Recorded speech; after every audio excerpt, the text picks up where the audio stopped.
Workers Union tesprimi d-diżappunt tagħha għal fatt li l-Gvern qiegħed jitfa' fid-dubju loti ta' żieda tal-għoli tal-ħajja imwiegħda għal dawn l-aħħar xhur.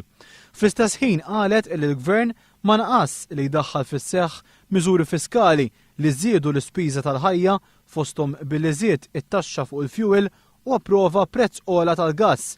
Il-Union rimarkat ukoll li wara li għal 5 sena konsekuttiva it-talba għal żieda fil-paga minima nazzjonali ma ġietx inkluża, issa l-persuni fuq il-paga minima ser jintlaqtu mit-taxxa. Appellat għal miżuri korrettivi biex din il-miżura titranġa. Il-Union qalet li l-budget ma indirizzax l-ikbar problema li qed jaffaċċaw il-familji, dik tal-kontijiet tad-dawl u l-ilma u x-xogħol prekarju.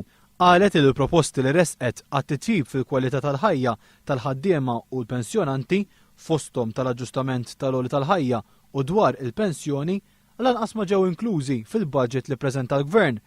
Il-Union tgħid li waqt li mhux qed tinjora l-miżuri pożittivi, temmen li l-budget kellu jagħti aktar priorità lil persuni ekonomikament u soċjalment żvantaġġati.